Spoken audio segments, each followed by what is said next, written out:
Nessa era digital em que vivemos, um dos profissionais mais requisitados no mercado da arquitetura é o artista 3D, principalmente por conta das redes sociais onde nós divulgamos os nossos trabalhos. Um bom profissional de visualização arquitetônica sempre faz toda a diferença no setor da arquitetura e construção civil no seu todo. Então no vídeo de hoje eu quero conversar contigo sobre essas habilidades que todo artista 3D precisa desenvolver para se destacar no mercado. Então se tu és estudante ou profissional da área e pretendes melhorar as tuas renderizações, as tuas imagens de projetos de arquitetura, fica até o final do vídeo. Olá pessoal, eu sou o Jean, sou arquiteto e também artista 3D e formador de Lumion para renderização de arquitetura. Então já de início, para começarmos, a primeira habilidade que todo artista 3D precisa desenvolver é conhecer o design da arquitetura. Nos vídeos passados eu disse que o artista 3D não precisa ser licenciado, não precisa fazer um curso superior, mas este precisa ter noção de como funcionam as representações da arquitetura. Uma parte dessas pessoas que trabalham como artistas 3D ou são pessoas que começaram o curso de arquitetura mas não terminaram, ou são pessoas que fizeram o curso de técnico médio de construção civil ou de desenhador projetista. Então ter esse conhecimento como base facilita muito na interpretação e de desenhos dos projetos de arquitetura, para que assim possam ser interpretados e modelados em 3D. E a segunda habilidade que precisa ser desenvolvida é de modelagem 3D. O objetivo de um artista 3D é fazer representação tridimensional de um projeto de arquitetura. É importante que, sendo artista 3D, possamos melhorar exatamente a questão da modelagem. E o que acontece? Existem vários programas que fazem modelagem, tal como o 3ds Max, o Blender, o SketchUp. A questão da modelagem é uma das fases mais importantes do projeto. Muitas vezes nós pensamos que o render é o que dá o último realismo do nosso projeto, mas na verdade, quando a modelagem é mal feita, o nosso resultado final acaba sendo muito comprometido. Então, desenvolver a habilidade de modelagem, fazer as modelagens exatas dos projetos da arquitetura é que fazem toda a diferença na nossa renderização. A terceira habilidade que precisa ser desenvolvida é a texturização e mapeamento. Os nossos projetos e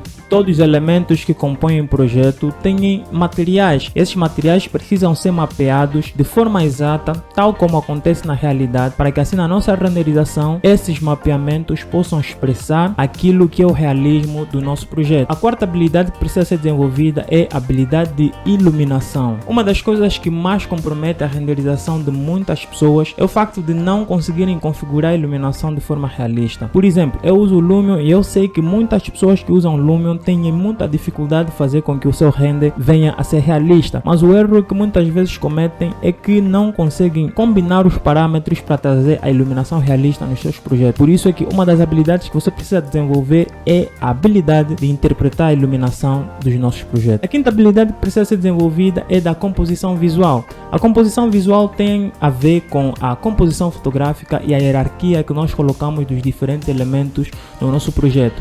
Composição fotográfica tem a ver com as diferentes formas que nós posicionamos a nossa câmera, se nós vamos querer uma composição simétrica, se nós vamos querer uma composição em 2 pontos de fuga e terços, tudo isso fazem parte da composição fotográfica. Esses elementos todos, esses conhecimentos todos se combinam com a hierarquia dos elementos na nossa fotografia. Se o edifício é a nossa cena principal, nós temos que colocar outros elementos que vão fazer com que o observador possa ser direcionado exatamente naquele que é o nosso projeto. E a sexta habilidade que precisa ser desenvolvida é exatamente a renderização. A renderização é o último passo na produção do nosso projeto 3D, depois de nós modelarmos, depois de nós colocarmos os materiais, nesse caso o mapeamento, depois de nós configurarmos a iluminação, colocamos a câmera, essa coisa toda. A renderização é o último passo. Se nós conseguimos fazer todos esses passos de forma certeira, obviamente o nosso resultado final acabará sendo o melhor possível. Então, essa é a primeira parte desse nosso vídeo. Temos a segunda parte onde nós vamos falar de outras habilidades que um bom artista 3D precisa desenvolver. Então te espero no segundo vídeo e tamo juntos.